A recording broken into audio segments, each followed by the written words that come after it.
नमस्कार दोस्तों, हमें उम्मीद है कि आप सब लोग अच्छे से होंगे और घर पे आपके माता पिता भी अच्छे से होंगे।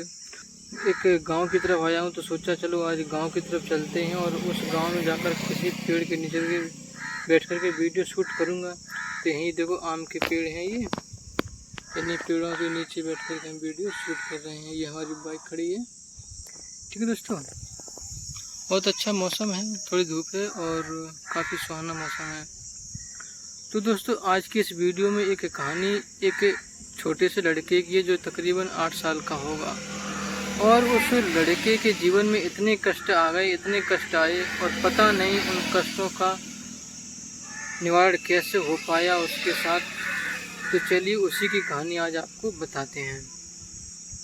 दरअसल एक लड़का है जिसका नाम अवनीश है और वह अवनीश नाम का लड़का, इसके माता पिता भी बहुत गरीब हैं और इतनी गरीब हैं कि उस लड़के का कभी उन्होंने इलाज नहीं करवा पाया ढंग से और अच्छे तरीके से। दरअसल उस लड़के के पूरे शरीर में कभी कभार दर्द होने लगता था। शुरुआत में दर्द होता था तो माता पिता समझते थे कि शायद इसका ऐसा ही दर्द है, कुछ ज़्यादा कोई कष्ट नहीं है।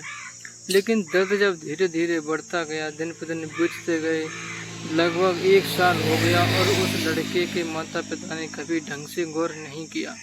ऐसे ही कभी कभार कुछ ज़्यादा दर्द हो जाता था शरीर में तो थोड़ी बहुत कहीं से दवा लेकर के उसे खिला देते थे। समय बीतता गया, लगभग 1 साल पूरी हो गई और दर्द उसका कम नहीं हुआ, दिन पर दिन बढ़ता चला जा रहा था और शरीर में फिर धीरे धीरे इतनी तेज़ से दर्द होने लगा कि यदि शरीर में कहीं पर भी दर्द हो, जैसे यहाँ दर्द हो रहा है तो धीरे धीरे पूरे शरीर में होने लगता था और थोड़ी देर लगभग 1 घंटे के लिए मान लो शांत रहा, फिर से दर्द होने लगा।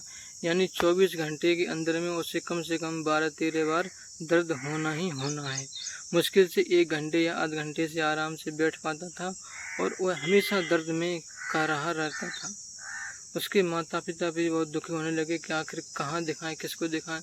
तो फिर उसके मोहल्ले के लोगों ने कहा कि ऐसा करो कि शायद अगर ये आपका बेटा यदि दवा से ठीक नहीं हो रहा है तो आप किसी तांत्रिक को दिखाओ, किसी बाबा को दिखाओ जो भूत प्रेत उतारते हैं, शायद इसे भूत का चक्कर हो। तो फिर उसके माता पिता ने उस लड़के को बहुत से ऐसे तांत्रिकों को दिखाया, एक अच्छे से अच्छे तांत्रिकों को दिखाया और काफ़ी पैसा भी खर्च किया, लेकिन उन तांत्रिकों से भी उस बच्चे को कोई आराम नहीं मिला। हर थक कर के घर पे बैठ गया लेकिन दर्द निवारण का कोई रास्ता नहीं दिखाई दिया। धीरे धीरे समय और बीत गया, लगभग 2 साल बीत गए और लड़का बहुत कमज़ोर पड़ गया। दिन पर दिन लड़का रोता रहता था कि पापा मेरी जान बचा लो, मुझे दर्द हो रहा है, मुझे कोई चिल्ला रहा है, मुझे कोई मार रहा है। लेकिन उसकी कोई नहीं सुनता था। आखिर सुनते भी कैसे, बस ये बात यही है कि उसको दवाई दिलवा देते थे तो थोड़ी देर के लिए आराम मिल भी जाता था, लेकिन फिर से दर्द होने लगता था। तो फिर एक व्यक्ति थे जिनका नाम उमेश चंद था। वह व्यक्ति जो है ना, प्रभु के सत्य के साथ में आते जाते हैं और प्रभु के सत्य के साथ में जाने से उमेश चंद जी के काफ़ी जीवन में बदलाव आया है। उनके काफ़ी कष्टों को प्रभु ने हर लिया है।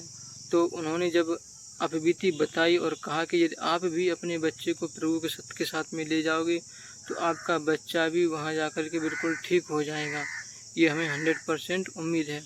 लेकिन हाँ, वहाँ पर जो प्रभु बताते हैं, प्रभु के वचनों को यदि आप पालन करेंगे, आपका बेटा पालन करेगा तो आपका बेटा 100% ठीक हो जाएगा।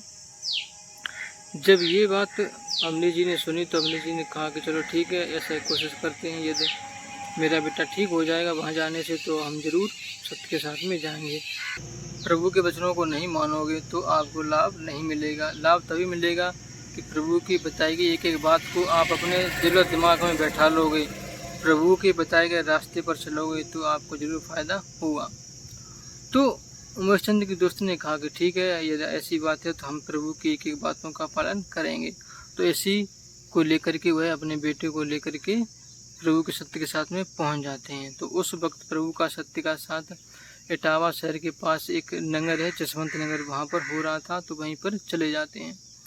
तो वहाँ पर 2 दिन तक लगातार सत्य का साथ सुना। तो जब अवनीश ने वहाँ पर सत्य का साथ सुना 2 दिन लगातार और उसके माता पिता भी ने सुना, प्रभु की बातों को ध्यान से सुना, तो उन 2 दिनों तक उस अवनीश के शरीर में कोई दर्द नहीं हुआ, किसी प्रकार का कोई कष्ट नहीं हुआ।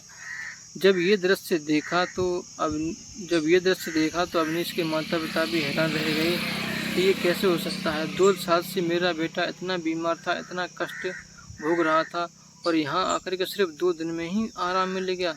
2 दिन के अंदर उसे एक बार भी कहीं पर भी कैसा भी कष्ट नहीं हुआ। जरूर प्रभु ने मेरे बेटे पर चमत्कार किया है।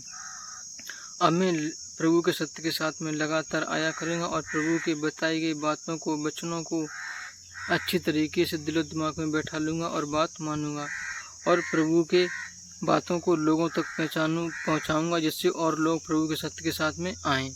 तो फिर अवनीश के पिता ने ऐसा ही किया, और 2 दिन सत्य का साथ सुनने के बाद वापस घर आ जाते हैं। फिर से जब विशाल मंगलवार था तो उस दिन भी पहुँच जाते हैं, और उस दिन भी प्रभु की सेवा करते हैं, और प्रभु ने जो वचन बताए थे उनका पालन करते हैं। और आज अवनीश को और उसके पिता को सत्य के साथ में जाते हुए 3 साल बीत गए, और तब से आज तक अवनीश के न तो शरीर में कोई दर्द हुआ, न कैसा भी किसी प्रकार का कष्ट हुआ।